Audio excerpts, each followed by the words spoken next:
shit. Okay, there we go. Right, we're recording. Okay. That's right, that means there's less to cut off at the... God, thank God you spotted that. Right, okay. Hello and welcome once again to It'll Be Alright in the 90s, the podcast which has just signed sponsorship deals with, among many others, BT Cellnet, Abbey National and Rumbelows. My name's Stu Joslin, and joining me as always is my nostalgic co-host Alex Greenwood. Greenie, how are you, mate? I'm very good, thanks. I'm nostalgic as always. As always, as is the raison d'être of this podcast. Episode 5. I can't believe we've made it this far. No, I mean either. It's yeah. I think as long as you get past the third or fourth episode, then you know you're onto something good. I think we're doing okay. And of course, thank you to all of you out there for listening and spreading the word and helping us to continue and flourish. We do appreciate it. Continue to tell your friends for sure. Yeah. We're on episode 5. I don't want to let in daylight upon magic here, listeners, but we do record these quite far in advance. You'll probably hear this in a few weeks' time from when we're recording it tonight. So it does mean that we've now caught up with previous episodes, and we can do a little bit of housekeeping from points that have been raised previously. So we obviously re-promoted episode 1 the other day on the Twitter, because of course it was our football kits episode, and we're right entrenched in the middle of the Euros at the moment. Mm-hmm. And it reminded me that I needed to come back to a point and clarify something. I don't know if you remember, but I stated that I had a memory of, in the USA 94 World Cup, a match had been delayed because there had been a swarm of bees or wasps landing in the corner of one of the goals. Yeah, I remember. So having researched this, I can confirm that did not happen. Okay. But what did happen, and it was in a game that involved Jorge Campos, who we mentioned on that episode, and I think we're probably going to mention again on this episode. Mm-hmm. Yes. Will be revealed later on. Yes. What happened in the game between Mexico and Bulgaria, which I think was a knockout game, there was a big sort of goal mouth melee, and a lot of players fell into the net and actually brought the posts down. So the game got delayed while new goalposts were brought onto the field and put in place. So there you go. That's just something that's been bugging me, and I thought I'd need to clear up from episode 1 there, so everybody can rest easy now. Yeah. Oh, that feels like just a sort of psychological weight off my shoulders, knowing that has been resolved, and now I immediately want to stop recording and go and find footage of that on YouTube. It is there. I had to look pretty hard for it. It is there on a sort of. It's got Mexican commentary on it, so I think it's quite a deep cut on YouTube. But you will find it. It is there. Mm-hmm. It is there. Great stuff. So what are we going to discuss this time, do you think? I believe we're going to discuss some advertisements from the decade. That sounds good to me. Well, let's crack on. So the way we picked up this topic for discussion on the pod was that a couple of weeks ago I came across a supercut of adverts from the 80s and 90s, but obviously we'll focus on the 90s adverts that featured the many and various members of the cast of Britain's best loved sitcom, Only Fools and Horses. Although, whisper it quietly, I actually think One Foot in the Grave is better, but that's a difficult. That's another subject for another time. Okay, we'll cover that. We'll cover that when we come to it. Yeah. Okay. I enjoyed it so much that I obviously immediately sent it to Alex, and we decided it would be ripe for discussion. One that stuck out for me most was a series of adverts which I had forgotten about, but obviously knew at the time, was Nicholas Lyndhurst for W.H. Smith. Yeah. And this is a series of adverts where he plays each member of a family of 4. Yeah. And it's got a very, if you know your Simpsons, and hopefully you'll have listened to our episode on the Simpsons, it's obviously, it's Clumps-esque, but it's more like the Van Houtens, if you get that reference. I'm not sure if I do, but they all look, all of the members of the Nicholas Lyndhurst family look so much alike. Yeah. That it's difficult to, it's difficult to sort of get your head around, much like Kirk and Luann Van Houten, who look like they should be brother and sister, but are in fact husband and wife. Yeah, I when you sent this video over to look at, it straight away, I'd completely forgotten it until I saw the video, and then it was bang, felt like it was yesterday. And specifically the Nicholas Lyndhurst W.H. Smith ones. I don't know what it is, but there's something really unsettling about them to me. Really quite creepy. Nicholas Lyndhurst playing like a prepubescent boy, a teenage girl, and a romantically attached couple. Yes, yeah. It's just sort of, I couldn't work out quite why, but all the hairs on the back of my neck were stood up for the entire video. What were your sort of feelings about it? Was it pure nostalgia or anything else? I mean, it was pure nostalgia because you don't get adverts. I don't think for things like that anymore. Like you get the sort of John Lewis Christmas adverts and things like that for retailers, just high street retailers. I think that's gone to a large degree now, and also things like quaint little things like there was an advert where the Nicholas Lyndhurst mother of the family is going around saying, "Oh, I need to spend a penny. I need to spend a penny." And the joke is that she's 1 penny away from spending £50, which entitles her to a £5 gift voucher at the till. And again, I don't think that's W.H. Smith. I really hope I'm wrong in saying this, but I think it's on its sort of dying breaths now, isn't it? I think it's soon going to become another casualty of maybe they need to bring that campaign back. Maybe that's the key to breathing life, revitalizing W.H. Smith, bring back the Nicholas Lyndhurst family. Not just W.H. Smith, but the whole high street could recover based on that. Mum, will we see elephants on holiday? Not in Corfu. See plenty of apes though. Yeah. Well, it's just as well I bought these then. Whatever you're interested in, you'll find what you're looking for at Smith's. Oh, wicked! Oh, cool. Whatever you're into, get into W.H. Smith. Well, this brings me on to my next point from this, which is that he was in more adverts than I remember. He did a campaign for British Gas, which is on this video, but we'll obviously link to it on the episode description so you can enjoy it yourselves at home. He did a random one for some mobile phone shop where he's just stood like listing all of the locations where the shop is. People's Phone. People's Phone, that's it. Yeah, which apparently has more mobile phone showrooms than BT, but I've never heard of People's Phone. No, me neither. But yeah, he did lots, and then I mean, there's other ones in there. I'm very much enjoyed the Buster Merrifield, who played Uncle Albert, his appearance in the Walker's Crisps. Was it KP? I can't remember. It might have been KP. The Jurassic Park Lost World cardboard dinosaur giveaway. Yeah. I very much enjoyed that. And by far the star of the show, though, I have to say, and I'm sure you'll agree with me, is John Challis, who plays Boise, promoting the Prestige Body Centre of Slough.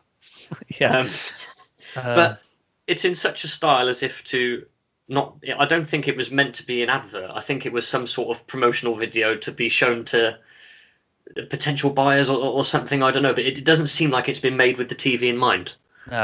No, it's sort of like what you would get in America, the sort of local TV sort of advert. But we obviously don't have that in this country. We just have national TV and that's it, especially in the 90s. So I know what you mean. It doesn't... The production values are so low. It just doesn't... even for the 90s, it just doesn't seem like it could be national TV. But also it's local to Slough. So if you're up in Carlisle, you're not going to want to be going down to Slough just to get your bodywork done. So maybe you're right. Because Boise says so. Yeah. Maybe he got his Rover 214 sprayed for free in payment. I love that they've obviously borrowed a I think it's a 348 Ferrari of the era that he drives off in at the end of the ad, and it doesn't sound great. He sort of revs it too high, goes off about 2 miles an hour. I was going to say it's very slow, isn't it? I think he's been told, do not drive this above 5 miles an hour. Just drive it in a straight line. Yeah, we couldn't get you insured on the car, on the Ferrari, so just for God's sake, take it easy. So, for your car body repairs, private or fleet, come to Prestige Car Body Repairs. A natural choice. I also noticed I don't know if you noticed, the music in the background of this ad was, I think it's, what's it called? I've written it down here. Oh, the Pointer Sisters, Automatic. Yes, I did notice that. Like a really cheap cover. Yeah, I knew it was a hit song, but I didn't know what it was. So I'm glad you've done the research there and saved me from looking like a prune. But no, it was definitely like you say, a cheap, almost like MIDI-like if you remember MIDIs. But they claim to give free estimates, recovery, collection, and delivery within a 30-mile radius, and up to 100% off your insurance excess.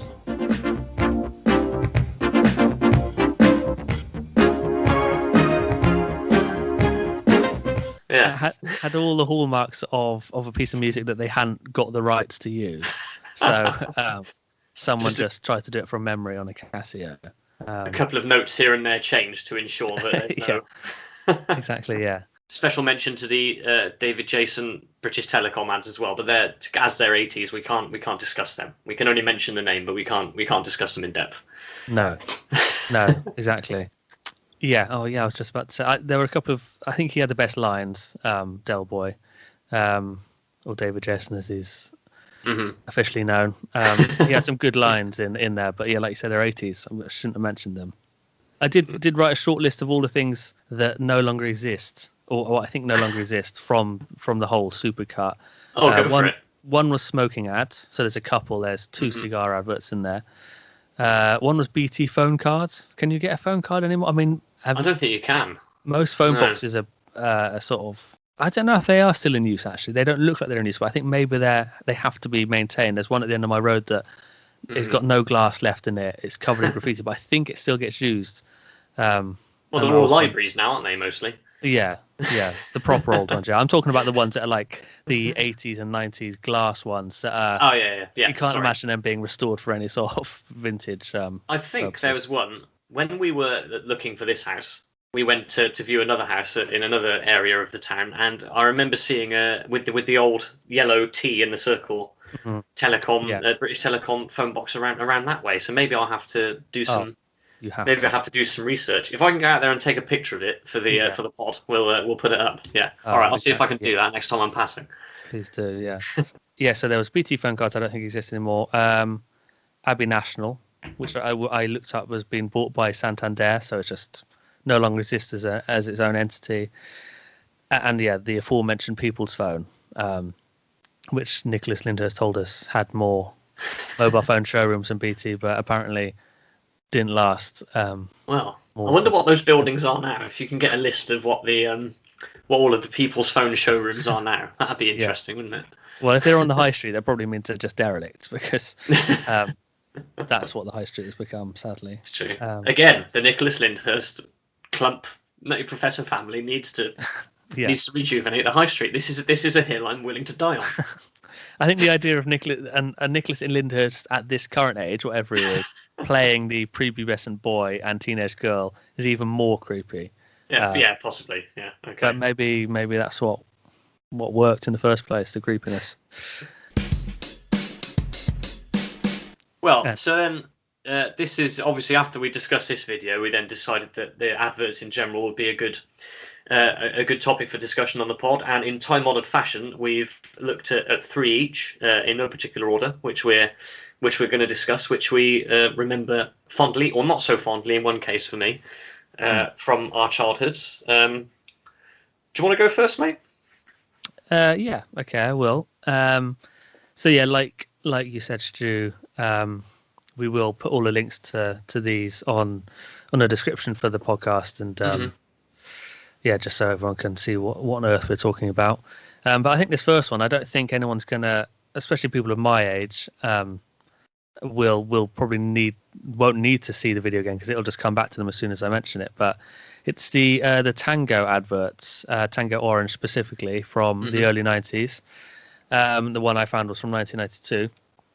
And this is the one where there's a man in the street drinking, takes a swig out of his can of Orange Tango, and then the narrator says, "Let's see a replay of that." And then this completely bald, I think he's wearing a nappy, he's completely orange, sort of portly fellow, runs around the corner in a sort of comical fast forward fashion, runs up to the man who's drinking the Tango and then slaps him with both hands on either cheek. And it was a pretty famous or infamous campaign at the time for Tango. And I think it was made more famous, if not the only reason it's famous, it was the fact that it encouraged a copycat spate of children in playgrounds going up and slapping people with both hands on both their cheeks. To such an extent that it was all over the tabloids. There were reports of serious injuries, even kids losing their hearing because they'd been slapped directly onto the ear,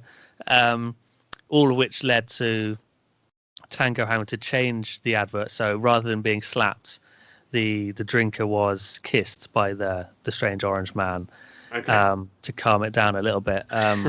I'm fascinated to know if any of those reports in the tabloids actually happened. If any child did. If you were a child in 1992 or 3 who lost their hearing, please do contact us. We'd love to hear from you and see what your thoughts are on Tango now, and if you ever pressed any charges. But I think Tango sort of got a bit of a reputation. I don't know if this was their first ad campaign like this, but there were other ones over the years that were kind of controversial. I was looking up some on YouTube. But it was very 90s, I thought. It was that kind of laddish humour. Because I think the 90s are probably the most laddish decade. Oh, definitely. Because, it was the era of lads mags being introduced.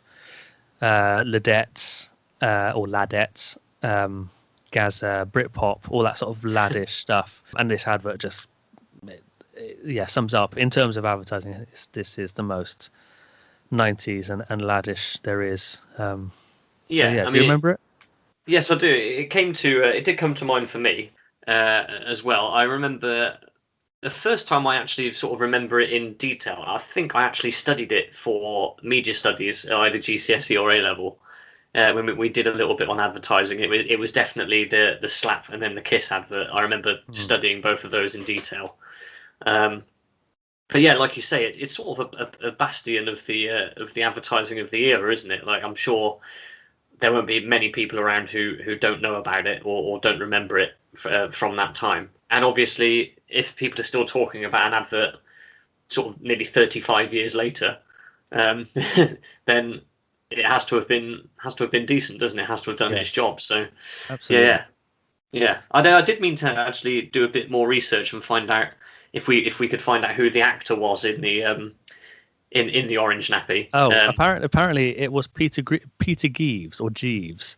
Oh, okay, right. Unless I've misspelled that in my notes, and it was Peter Greaves. But so there is a name. But it was on Wikipedia I found this, and it wasn't hyperlinked. So that probably means he hasn't made it in Hollywood subsequently. He's not on IMDb or anything. But maybe he is out there. Again, Peter, if you're listening, we'd love to have you on. So yeah, get in contact. Maybe at the same time as the child who was deafened by your adverts. So no, absolutely. Yeah. We love to hear from them, and also PC Crossland from the police camera action episode. The offer is still there. So, if you've ever been referenced on It'll Be Alright in the 90s, please do get in contact. Jorge Campos, you know where we are.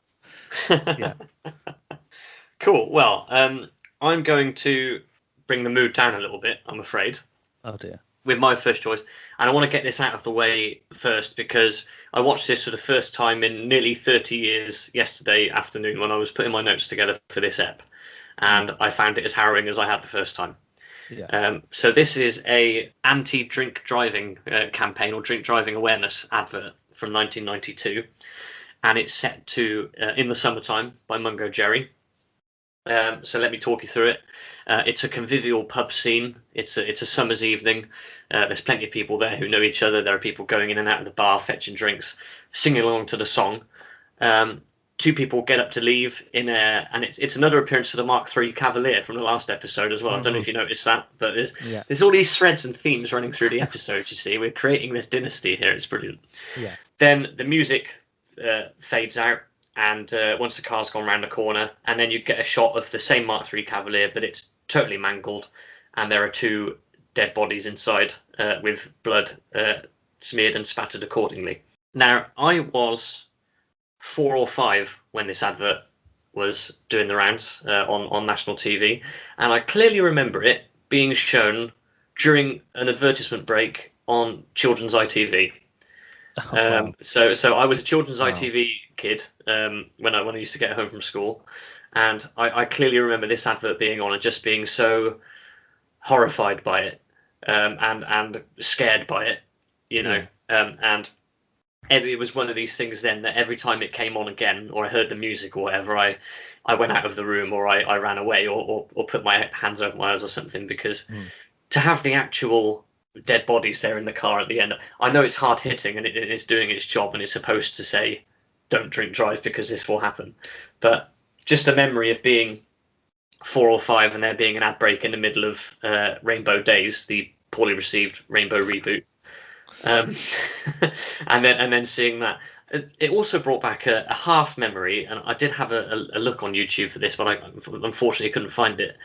An advert I remember being on at the same time, probably in the same time slot, about the dangers of swimming in the sea when drunk, possibly. And I remember this guy like hitting the bottom of there's a camera and he hits the bottom of the thing, and then all like blood comes out of his mouth and stuff, and he's wide-eyed and floating up towards the top. And just this spate of horrific public service adverts, but being shown to year 1 age children. Yeah. So yeah, I wanted to talk about that one first because, like I said, I found it as harrowing as I did all the way back then. Again, on YouTube now that I've looked at that, I'm keep getting recommended videos. Here's a supercut of all the PSA adverts from the 90s. Like, no, please. Yeah.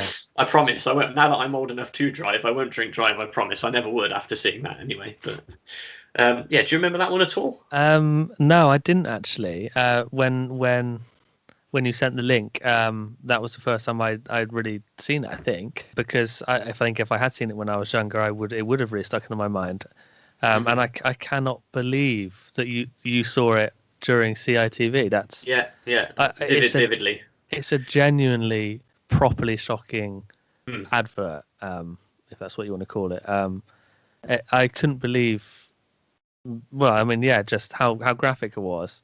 Really hard hitting and good in that way. But yeah, to really, I mean, the bodies and the blood are not hidden at all, and that would not happen anymore, would it? That wouldn't fly at all. I don't think. Definitely not. I think obviously maybe it's they know that parents are going to be sat there with their kids while the programs are on, so maybe that's the reason they thought it might be good. But yeah, it definitely wouldn't happen now. Absolutely not. No.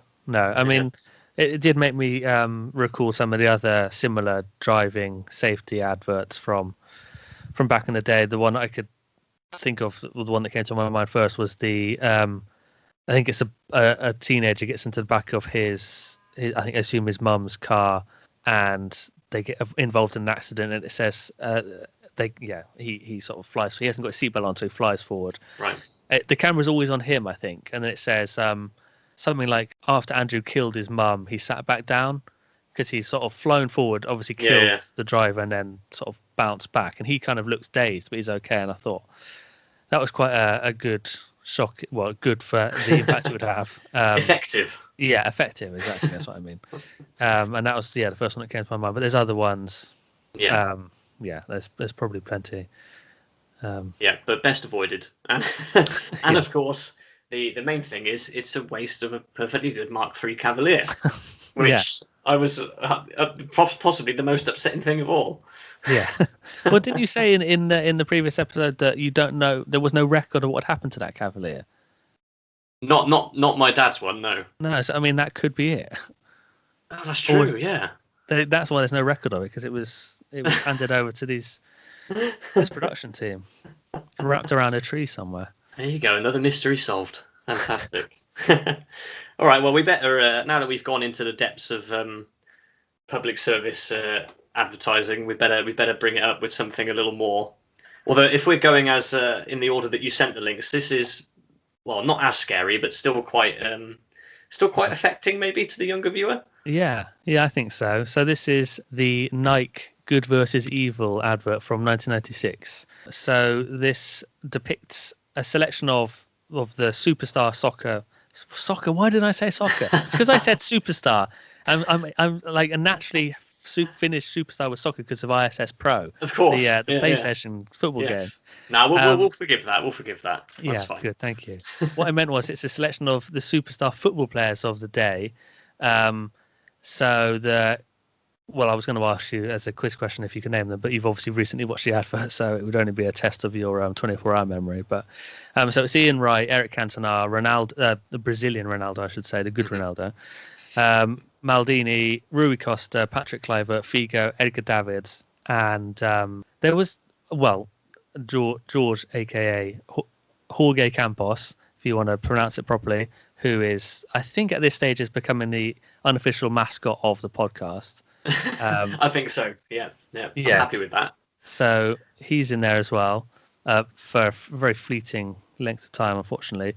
And I noticed that on YouTube or wherever it was, that there's two versions of it, and it's weird because there's like a freeze frame of them all lined up, and they look exactly the same, but one of the players gets swapped out. And in one of the versions, it's Thomas Brolin, which is odd because he doesn't seem to really fit that mold, especially in '96. Yeah. And in the other version, I think it's Hernan Crespo. I can't quite make it out because he doesn't. I don't think either of those players are actually in the advert. They're just apart from that scene where they line up. All right. It's one of those two. And basically, the story is that they turn up to the ruins of this old Colosseum somewhere, and there's an eclipse, and it causes all these demons to be summoned up, and these footballers play this match. I guess to the death against these demons. So there's lots of skills and tricks and flicks. And it culminates in Cantona receiving the ball, flicks his collar up in classic Cantona way, and then he fires an absolute rocket bolt that goes through the heart of the main demon into the goal. And sort of normal service resumes, all the demons disappear, and it just becomes the ruins of the Colosseum again. And I picked this partly because, much like the Tango advert, it came to mind quite quickly when I was trying to think of 90s adverts. And also because I think it started a spate or a run of Nike doing quite high concept adverts and advertising campaigns. So there were quite a lot after this. When I did a YouTube search, I was surprised actually how many there were. But there were things like the Brazilian team at the airport in '98.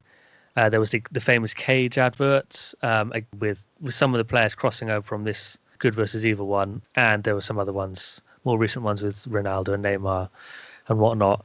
Cantona seems to be the common thread through a lot of them. He's always sort of like the overseer or somewhere in the background, but they're always kind of quite exciting when you see a new one that comes out.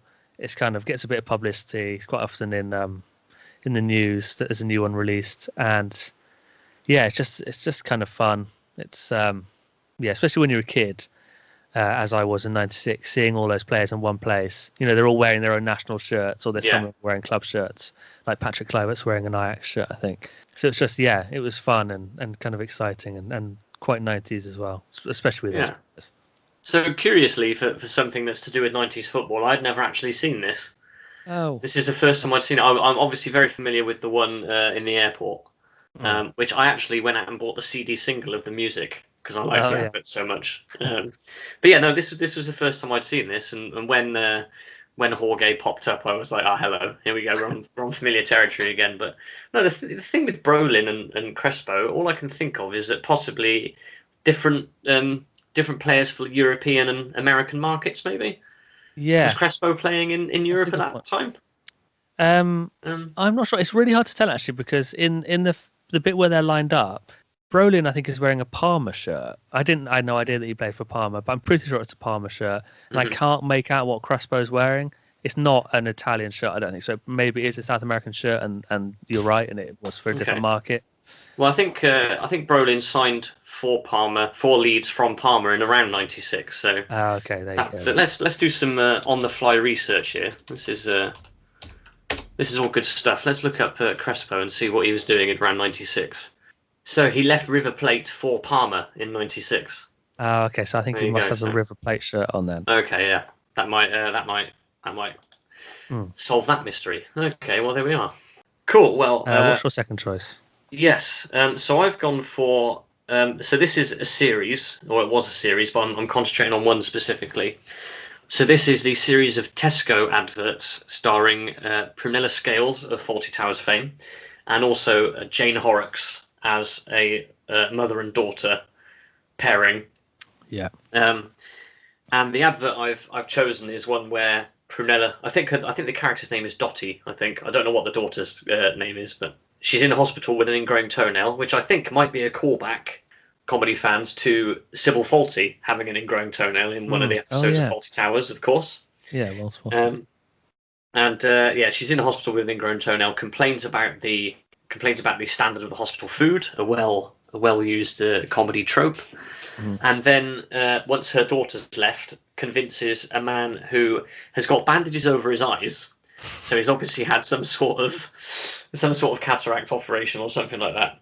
But she convinces him to wheel her in the wheelchair with her giving directions to the nearest Tesco store, where she goes around and obviously buys food of a better quality. I remember these adverts being on pretty much all the time in the mid to late 90s. It was a very big campaign. Having looked back at a few more of the adverts, somebody's put together a playlist of most of them on YouTube, and John Gordon Sinclair also pops up in a couple of Gregory's Girl fame and other movies. Well-known Scottish actor, so he plays the husband of the daughter. And having done some more research, Jane Horrocks actually has gone on record as saying that taking those adverts on in the mid to late 90s actually saved her from having to do, in her words, crap acting jobs. And she was able to do the adverts and then pick and choose what she wanted to do otherwise. So obviously it was good for everybody. Another thing that came to mind, and again it goes back to a topic from a previous episode when we were talking about the cars last time. In one of the adverts, and I double checked this to make sure I was right, and I am. In one of the adverts, the mother and daughter go shopping in the daughter's navy blue Mark III Vauxhall Astra on a K plate, and the registration plate is K923ARX on that car. And when I saw this car in the advert, and when I was young and saw the advert for the first time, I immediately recognised the registration plate as the registration plate of the Ford Sierra lemon curd that appears in the opening credits of The Bill, which I was also obsessed with at the time. Yeah. So, of course, having done my due diligence, I popped the number plate into the DVLA checker, and it is still registered to a white Ford Sierra. But it was last on the road in like 2002 or something. But it must have been one of these. It's like you get certain mobile phone numbers which the entertainment industry use, which they use on screen, which don't actually go anywhere. So I don't know if it still happens now, but back in the day, it must have been that there was a range of registration plates you could use as well, and only extremely boring 8-year-olds like me will have spotted it. And there we go. I've waited 20 years to tell somebody that fact. It was worth it. It was worth it. That is absolutely impeccable detective work there, Jocelyn. I'm so impressed. Well, thank you very much. Yeah, great work. Again, it just came into mind, and I was like, I wonder if I was right about that. And a few cursory Google image searches proved that I was. So yeah. Excellent stuff. That's what the listeners want. I remember these adverts as well. They came back to me when I saw the link you'd sent over. I'm a little bit surprised to hear that about Jane Horrocks, because I'm not sure what role she was picking and choosing after those Tesco adverts, because I can only remember seeing her in Little Voice, and that's about it for a long time. So was she Absolutely Fabulous? Was she a character? Oh, of course she was. Yeah, of course she was. Yeah, but was that not before this though? That kind of feels like that's early. True. 90s. Yeah, I might be wrong. Before. I don't know. Yeah, but I'm sure it's a Guardian interview. Fact fans, if you want to go and have a look at it. But yeah, she says that she was able to do the adverts, and then just actually, in her words, any crap that she was offered, she didn't have to do it. So yeah, there you go. Okay, well, I mean that is true. I've never seen her in anything crap. So yeah, fair play, Jane. Matron, I'm not eating this. I've got an ingrowing toenail, not ingrowing taste buds. Matron! Mother, I have to keep to a budget. So do I, but I can do better than this. Calm down and eat up. See you later. Okay, great. Shall I move on to my third and final? Please do. Okay, so my final choice is personal and almost painfully nostalgic when I rewatched it, in that sort of very deep way that nostalgia can sometimes hit when it's usually with things you haven't seen for 20 or 30 years, or something that's kind of got some music to it, or some image that is so deep you can't quite remember why you like it or it means anything to you. And it's a Sunkist advert from 1990, and I think there were probably a few from this era, maybe some in the 80s, some a bit later in the 90s, all using a similar theme tune and a similar look. I just found one on YouTube which had all those things, and there's no story to it or anything. It's just a selection of attractive American people at the beach at sunset, like really heavy orange glow to everything, and they're just sort of sat around with their surfboards drinking Sunkists. And there's a theme tune which I'm not going to sing. I'll insert a little sound clip here maybe.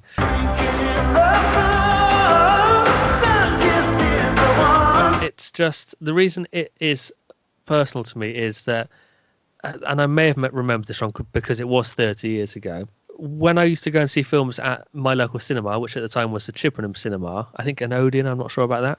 I'm sure you know the cinema I'm in. This was in the days before 20 minutes of adverts, before films. And the way I remember it was there was one advert before the film. Every time I went, there was just one advert, and it was a Sunkist advert, and it was this Sunkist advert. And those early memories, because in 1990 I was 5, and I think the first film I can remember seeing at the cinema was, I don't think it was the first one, but the first one I remember was Robin Hood, Prince of Thieves, which came out in 1991, and I think this advert would have been shown before it. So it's sort of indelibly linked to that, to cinema going at that age, and that age, when cinema has such an effect on you. And I still love film. In fact, I probably love it more now, but at the time, films, especially Robin Hood, for me, had such an impact. And I think Sunkist has sort of ridden the coattails of that impact of all those films I saw at that time. And so it just is pure nostalgia for me. And to this day, I'm desperate to try and find Sunkist in the shops. It's very hard to find. You can still occasionally find it in the odd corner shop or newsagent, but it's kind of the opposite of the Tango advert I showed. I talked about, that was coincidentally another orange soda, but that was more sort of silly and British and irreverent and just daft. Whereas this is very kind of serious. It's just trying to look very stylish. Yeah. But it's deep nostalgia for me, and I loved watching it again. When you want a drink in the sun, there's only one. Sunkist Orange Crush with real orange juice. Go on, drink it in. Oh, great. Well, again, this is one that I hadn't actually seen before. So when I watched it, I mean, it's very it is very aspirational. You want to be there, don't you? You want to be there with those people and drinking the sweet Sunkist. Yeah, and it definitely makes you want to just jump into the screen. And again, it's very effective advertising. Definitely. I was thinking, is Sunkist still about? So we'll have to put some more research into that and maybe see if we can get hold of some the official pod drink, perhaps. But the Chippenham Astoria. As it was then, is now the Chippenham Reel, and I'm actually off there tomorrow night for the first time since it's been refurbished. So I'll be able to report back. I'm going to see a documentary about Thin Lizzy. Cool, okay. So not 90s, I know, but when it came up, I had to go along and give it a go. So no, perfect. And I should be thinking about Sunkist all the way tomorrow night when I take my seat. Great, excellent. I'm really relieved to hear that it's still a cinema. Actually, that's great. Cool. Well, what's your third choice? Yeah, so we've got one to go, and this is a ad campaign that ran for many years. It started in the 90s. I think it's mostly will be associated with the noughties, but it was definitely started in the 90s. And this is for Safe Style Windows, which again, going back to what we said about Boise's advert for the Slough car centre at the start. I always assumed, until researching yesterday, that Safe Style were a Southwest firm. Yeah. Because you only ever seem to see it in local programming or on local news or whatever. That was the only time you ever seem to see the advert. But they're actually based in Bradford, so they are a UK-wide company. I'm sure yourself, Greenie, and everybody listening will be familiar with the Safe Style adverts. It was originally Ken Morley of Coronation Street fame who did the adverts for a brief time, and then it was handed over to a man who was never named on screen, but we now know to be Jeff Brown, who is the man with the bald head but long hair at the rear and beard, who pushes over double glazing windows that have been stood up in his path and just shouts various slogans. Buy one, get one free, the phone number, just literally bawling them into the camera. Yeah. Again, it's got that local advert feel because it's very obviously been very cheaply made, but it's extremely effective. And put in some research into Jeff Brown. Luckily, there was a bit more information than there was on the Tango Man. So I am able to bring you the news that he now works as a matchday host at Burnley Football Club. Oh, excellent! Like in the posh seats. So if you go to director's box at Burnley, you'll get the Safe Style Man bellowing at you. And he pleaded guilty in 2016 to 6 counts of the fraudulent evasion of income tax. So it's not all been safe. It's not all been smooth sailing for the Safe Style Man. And as far as I know, I haven't seen the adverts on TV for a few years now. So presumably the Safe Style ad boom is now over. But again, it's really closely associated with the children's ITV, like the drink driving advert was. It always seemed to be on during those programs, and like I said, probably the news before and afterwards. Just an extremely famous campaign, and one that I thought deserved a mention. You're familiar with it, presumably? Yeah. I mean, if you'd said to me the Safe Style adverts, I wouldn't have known what you'd meant. But as soon as I saw it, and I think as soon as our listeners hear just a clip of it, they'll know exactly what we're talking about. You buy one, you get one free. I said you buy one, you get one free. Right now, for every single window door that you buy, I'll give you another one absolutely free. So call 0800 106 107. I said 0800 106 107 now. I think it's, in a way, it's genius advertising, really, because like you said, we're still talking about it now. It's so low budget, but they've somehow done something that has lodged in our mind. Was sort of famously low budget. It grabbed your attention, didn't it? And so in that respect, I think it's brilliant advertising. It's just balmy, but it worked. I mean, that said, I've never bought Safe Style windows, so no. And it, again, doing some further research, it appears that they're not exactly a sort of whiter than white company. They've been made to repay money to people who they've taken money off and then not done jobs, and been made to settle for like aggressively advertising things. I don't know. I didn't read too much into it, but it doesn't actually look like the Safe Style are particularly nice people to deal with either. So hey, maybe Jeff Brown is the guy at the top. Maybe that's who you get. Yeah. You know? Yeah. And he just bellows at you down the phone and whoa. Yeah. That's a shame about his convictions, but well, apparently he's employed an accountant and he's back on the there was no sort of malice intended. It was all a mistake, Gov, honest. Okay. So we believe you, Jeff. Come on the pod, Jeff. Defend come yourself. On the pod. Please do. Invitation's always open. So there we are then, a quick rattle through some of the more memorable adverts from the 90s. I know I say this every time we discuss a topic, but I feel like there's plenty more that can be discussed.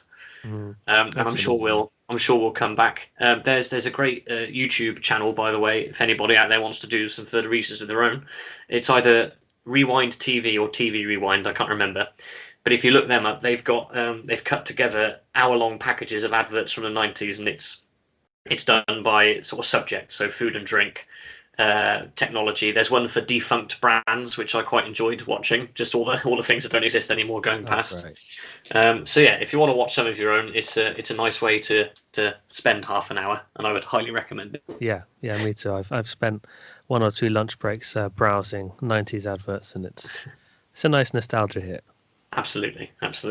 So just to remind everyone. If you want to get in contact with us, you can find us on Twitter at allright90s, and that's all letters, so not 90s, it's all the letters at allright90s. And you can email us at allright90s@gmail.com. Again, all letters, allright90s@gmail.com, and we would love to hear from you. Maybe tell us what you think your favourite 90s adverts are, and the things that come back to mind when you think of adverts. Anything from previous episodes as well, and also we want to hear from Peter Jeeves, Jeff Brown, Jorge Campos, Les Crossland. These names are backing up now. You've got to get in touch with us so we can get you on. Yeah, that's a good thing. Yeah, we should definitely keep a list, a running list of all the people we want to speak to. Absolutely. Can I drop an idea on you for the next episode? We don't normally do this on the air, but I came across something the other day, which it's quite a good synergy here. But it was the 30th birthday of Sonic the Hedgehog and the 25th birthday of the Nintendo 64 on the same day earlier this week. So I was thinking maybe, and we haven't discussed anything around this topic yet, but maybe we could do something around the video games of the 90s. How would you feel about that? I think you already know how I'd feel about that, Jonathan. I would feel over the bloody moon about that. Okay. Absolutely. All right, that's sorted then. And we'll next time you join us, we'll be discussing some aspect of the many and varied video games, consoles, and ephemera of the 90s. So I guess until next time, take care out there, and see you again soon. Goodbye. Bye for now.